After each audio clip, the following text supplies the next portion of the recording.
नमस्कार दोस्तों, आप देख रहे हैं HW न्यूज।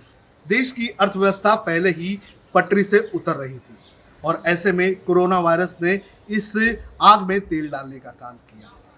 दुनिया भर के देशों की अगर बात करें तो लगातार लॉकडाउन है, भारत में भी लॉकडाउन है और इस लॉकडाउन के चलते जो अर्थव्यवस्था है वो और भी कमजोर होती जा रही है।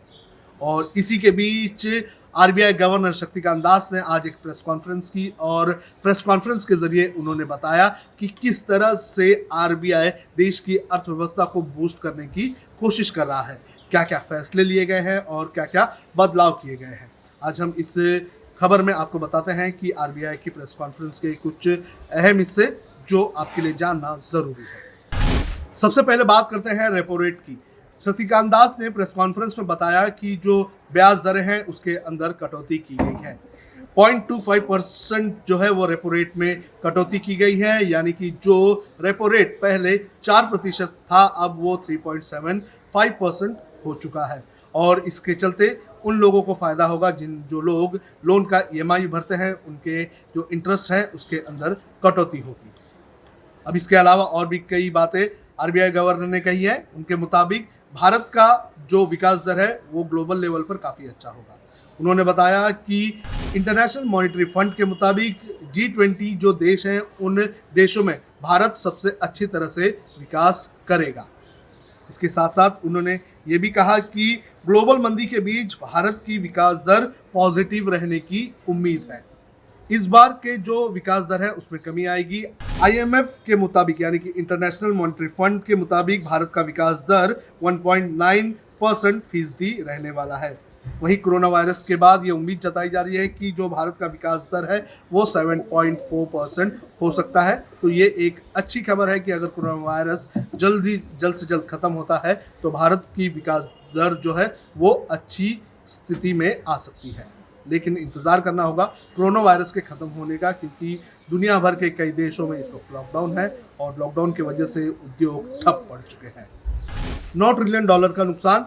आरबीआई गवर्नर ने यह बताया कि जिस तरह से कोरोना वायरस के चलते लॉकडाउन हुआ है इसके कारण विश्व भर में लगभग $9 ट्रिलियन का नुकसान होने की आशंका जताई गई है। इतने बड़े अमाउंट की अगर बात करें तो ये कई देशों की इकोनॉमी के बराबर भी है। इसके अलावा नाबार्ड जैसे कई संस्थानों को आर्थिक मदद देने की बात भी कही गई है। क्या कहा है? नाबार्ड को 25,000 करोड़, सिडबी को 15,000 करोड़ और एनएचबी को 10,000 करोड़ रुपए की मदद करने का ऐलान आरबीआई गवर्नर की तरफ से किया गया है।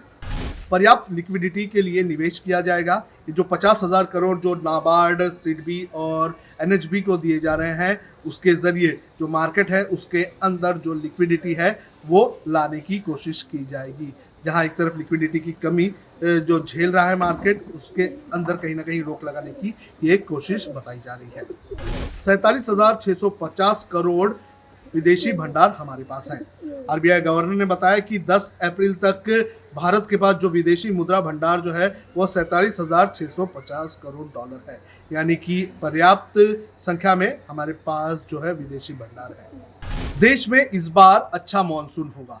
आरबीआई गवर्नर ने बताया कि आईएमडी के मुताबिक इस बार देश में जो मॉनसून है वो काफ़ी अच्छा होगा। और आपको बता दें कि मॉनसून का भारत की इकोनॉमी पर काफ़ी ज़्यादा असर होता है।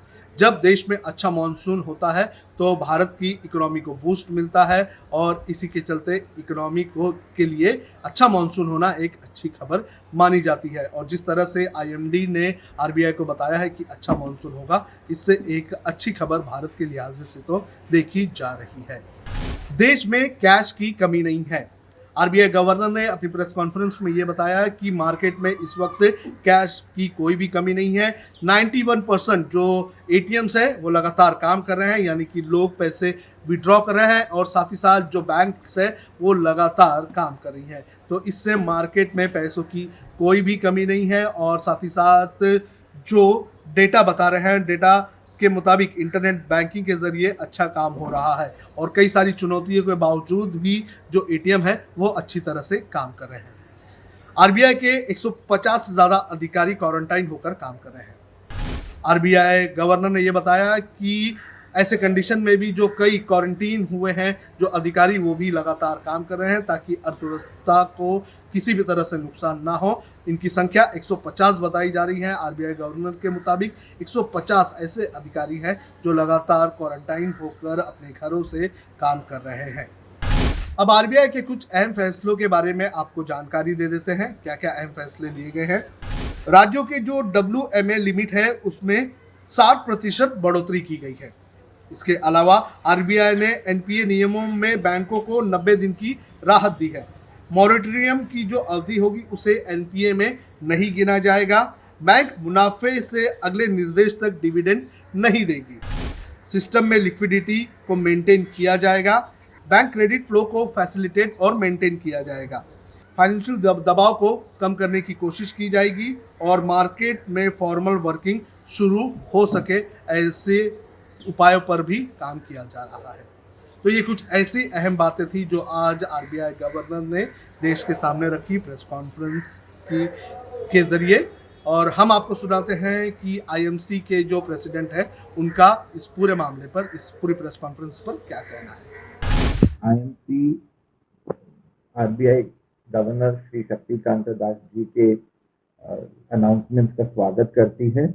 और पहली बात, जो उधर 150 ऑफिसर आरबीआई के क्वारंटाइन है आरबीआई में, और आज 24 दिन से लॉकडाउन जब इसे अनाउंस किया है और देश की सेवा में और आरबीआई की सेवा में और बैंकिंग की सेवा में अपने फैमिली से दूर, उनका अभिनंदन करती है। दूसरी बात, जो आज आरबीआई ने अनाउंसमेंट किए उसमें 4-5 बहुत ही महत्वपूर्ण चीज़ें जिससे लिक्विडिटी को बहुत बड़ी बूस्ट मिलेगी। पहली बात, जो लिक्विडिटी है उसके लिए LTRO जो लॉन्ग टर्म रेपो ऑफर होता है वो 50,000 करोड़ का उन्होंने रिलीज किया है, जो स्मॉल एनबीएफसी, छोटे एनबीएफसी और मिड साइज एनबीएफसी को 1 महीने के अंदर वो डिस्ट्रीब्यूट करेंगे ताकि वो आगे उसको लेंड कर सके। दूसरी बात जो उन्होंने कही है, रीफाइनेंस ऑफ इंस्टीट्यूशन। 3 जो अपनी बड़ी इंस्टीट्यूशन है, नेबार्ड उसको 25,000 करोड़, सिडबी जो 15,000 करोड़ और नेशनल हाउसिंग बैंक इनको 10,000 करोड़, इन तीनों बड़ी इंस्टीट्यूशंस को मिला के 50,000 करोड़ देने का ऐलान किया है, जिससे एग्रीकल्चर और हाउसिंग फाइनेंस को बहुत बड़ी बूस्ट मिलेगी। और ये तीनों इंस्टीट्यूशंस को जो ब्याज की दर है वो 4.4% जो रेपो रेट है उस रेट पे देने का ऐलान किया है आरबीआई गवर्नर साहब ने। तीसरी बात जो है, जो बहुत महत्वपूर्ण है, जो लिक्विडिटी एडजस्टेड फैसिलिटी, इसमें जो रिवर्स रेपो रेट से जो बैंक आरबीआई को पैसा देती है उसमें 6.9 लाख करोड़, ये इतना पैसा बैंकों ने आरबीआई के साथ पास किया हुआ है। तो आरबीआई ने क्या किया है कि 25 बेसिस पॉइंट्स उन्होंने कम किया है, 4% से लेके 3.75% के लिए। तो इससे बैंक को अभी कोई फायदा नहीं होएगा आरबीआई में पैसे पास करके, और वो उधर से निकाल के पैसे एमएसएमईज और कंपनीज को देना चालू करेंगे। ये जो 4 इन्होंने महत्वपूर्ण चीजें की हैं आज, इससे बहुत ही राहत और बहुत ही लिक्विडिटी का फायदा होना चाहिए मार्केट में। 2 अच्छे डिसीजंस जो आज आरबीआई गवर्नर ने लिए हैं वो है, नंबर 1 कि उन्होंने जो ये 90 दिन मॉरेटोरियम पीरियड है 1 मार्च से लेके 31 मई को, इसको एनपीए की गिनती में नहीं आएगा, ये एक तरीके से माफ पीरियड किया जाएगा। दूसरी बात उन्होंने जो की है, जो एनबीएफसीज है वो कमर्शियल रियल एस्टेट को जो पैसा देते हैं उसके लिए 1 साल का उनको 1 साल को बढ़ाने के लिए, लोन चुकाने के लिए 1 साल की राहत दी है।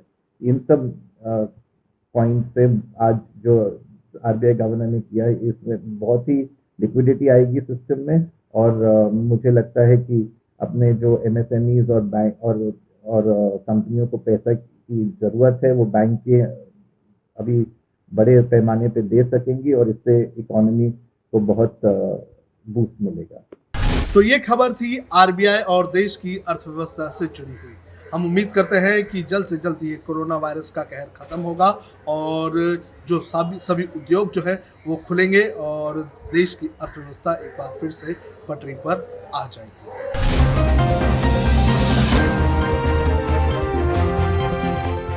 अब खबरें पाइए सबसे पहले हमारे मोबाइल न्यूज एप्लीकेशन पर।